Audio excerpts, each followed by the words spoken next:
Hey everyone, here's a quick video on how we can add heated steering wheel to a vehicle truck that doesn't have it from the factory. It's pretty simple, but as you can see when we get it all done, here's our options over here for it. Since we don't have the controls down there, we can turn it on and off from right here. So walk through it here. So the first thing we need to do is take the airbag out of the steering wheel, and that's all we need to do for that is pretty much turn the truck on and turn the steering wheel. There's some little tabs back here where we can insert a precision screwdriver. It's kind of hard to do holding this at the same time right here, but what we do is pretty much find that flat spot in there, right about there, and then just kind of, you can feel some resistance in there. I usually like to use a precision screwdriver, but kind of reach down there with this with one hand and grab the airbag with the other hand, and then once we do it from that side, turn around and do it for both sides, and then the whole airbag assembly will pop out. Once we get it loose, then we can kind of take it out here. So gently kind of take it out here, and then what I usually have to do is spin it around, and then what we'll have to do is disconnect our airbag connectors right there, and it's usually best to disconnect your battery just to be safe too. But what we'll do is we'll pop these tabs up right here, pull these connectors out, and then undo our, you can take this whole connector off down here and then undo our horn connector right there, and the whole thing will, these are pretty easy to get loose. If I can do it here, you just kind of pop up here.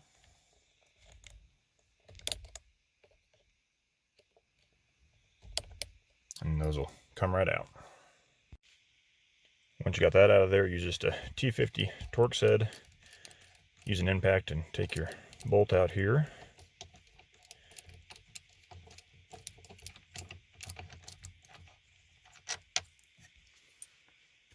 And then just undo your connector for your steering wheel controls right there. And then in my case, I already got heated installed, so this will be the plug for our heated steering wheel right here. So these need to come out, and the whole thing will steering wheel will pop off. Once you get that off, there's just two 7mm bolts down here you need to take out, and then these just simply pop these up, and this will all pretty much pop off where you can get to this now. So we can get to pretty much our clock spring and then our connector down there, and get it to everything around here that we need to get to. And then to get our clock spring out, we just take these four Torx head bolts out that are going around the outside. The first thing you need to check is your clock spring or your SCCM.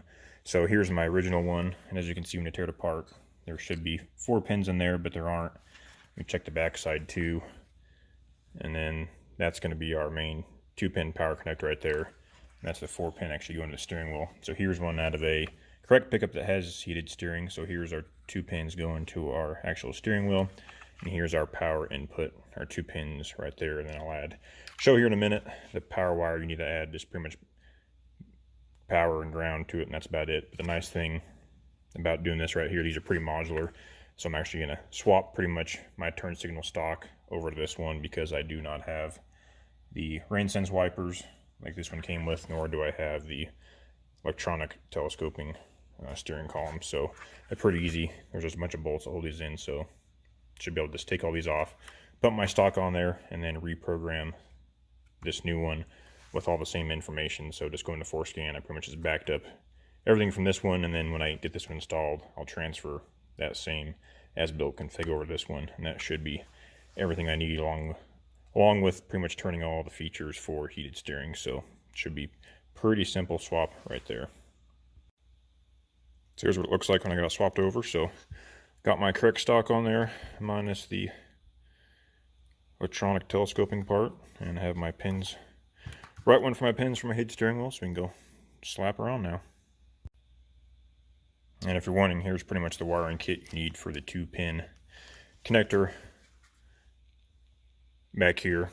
This WPT 404. So it comes with pretty heavy gauge 10 gauge wire, but it calls for 18 gauge, but I'm going to run 16, or take that back, 12 gauge from the fuse box up to this just to be safe. So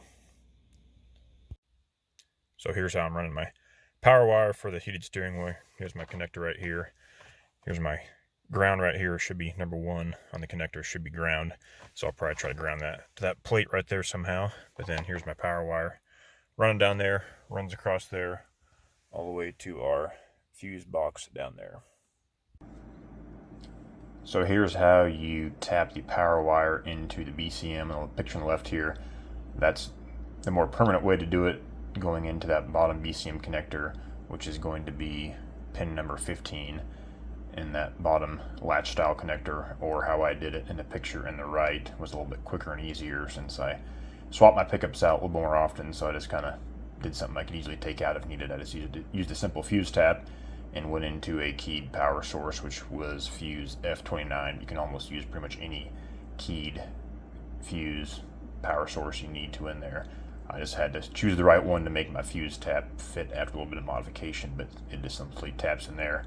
You add the new fuse for the heated steering wheel controls, and then run that up to your steering column. So here we got the new clock spring put in with the heated steering controls right there. And then for the ground back here, I just simply put my ground wire right there and went off the backing plate there. There's enough of that bolt holding this on right here that sticks out the back. I just put a little nut on there with some washers.